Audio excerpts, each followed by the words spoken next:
Jumala valgus. Kui siin on nagu tume plekk, siis vähemalt päike nagu korraks valgustab. Võib mängida sellist sentimentaalset mängu sisemiselt, et ma armastan kõike ja kõike, ma elan igaveses armastuse kuningriigis, Jumal on siin ja praegu, ta avaldab ennast läbi kõikide elusolendite, läbi erinevate reaktsioonide, elementide ja energiate. Niimoodi võib nagu teoorias öelda ja nagu hästi sentimentaalselt öelda, et jaa, et ma olen igavene hing, täis armastust, õndsust, teadmisi, kõik on siin ja praegu, mis on vajalik, et tunda ekstaasi, tantse, laul ja pillegraar, eks ju.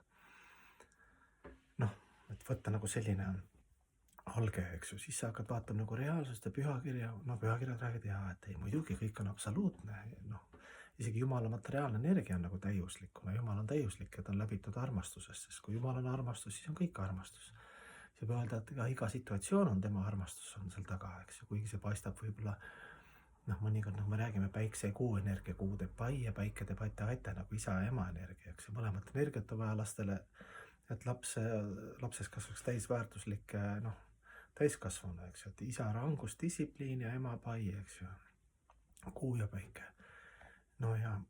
Ja põhimõtteliselt ütleme see algne hingeseisund siin selles olukorras peaks ükskord siis niimoodi mõtlema, et okei, et mul ei ole omadusi, mul on kiiksud, ma samastan ennast kehaga, see on materiaalne maailm ja väliselt pole võib-olla nii palju soodsaid märke, eks ju, justkui. Aga sisemist ma otsustan ära. Mina elan armastuse igaveses kuningriigis ja kõik, mis minuga juhtub, kõik, mis on väljaspool, seespool ja ma isegi, kõik on lahutamatu osake sellest armastuse tervikust, lihtsalt tuleb lahti kodeerida. Jumala armust ja ülihing, kes on hinge kõrval, ülihinge armust, püha vaimust, eks ju, kristlikus keeles, et miks nii juhtus või kuidas käituda, eks ju, sellises situatsioonis. Mõni situatsioon on selline, et ma ei tea, mis teha, et ma tahan küll olla armastust täis, aga siin on vaja kasutada ranguse või isegi vihaenergiat või konkreetsuse energiat. Jah, nii on. Et kui sa oskad niimoodi elada, et sul see pidevalt jääb armastuse foon, aga mõnikord vastad ajale kohale tingimustel on vaja kasutada ka nagu ranguse energiat, siis sa teed seda, ilma et sul see võbeleks see hingetunnetus teiste elusolenditega, kellegi suhtes ei. Kõik on absoluutne armastuse kuningriik. Et selline sentimentaalne muinasjutt ja väljakutse ja tegelikult algne reaalsus. Kõik on siin on praegu, igavik Jumal, täiuslikkus, õnn, kõik on siin, kuna hing koosneb sellest, et me palju oleme rääkinud ja pühakirjad ka, et meil on vaja lihtsalt leida see jälle üles äratada ennast, mitte et me poogime mingeid religioossed, mingeid asju, erinevad maitsed on Jumala juurde jõudmisel või enda teadvustamisel, Jumala teadvustamisel, armastusse sukeldumisel.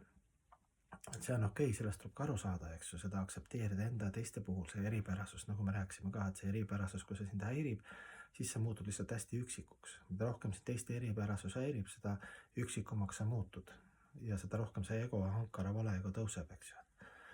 Kuidas nad aru saada, see minu nagu võrk, eks ju. Ühesõnaga, tere tulemast hinge, vaimu, reaalsusesse nii sentimentaalselt ja kui lapse kingades me ka ei oleks, ikkagi me kordame endale siin ja praegu kohe on armastuse kuningriik, Jumala armust, esivanemate armust, looduse armust, antakse meile arukuse intellektuaalne tarkus, kuidas siis vastavalt ajale kohale tingimustele käituda nii, et jääda armastusse, isegi kui väljaspoolt tuleb näiteks agressioon.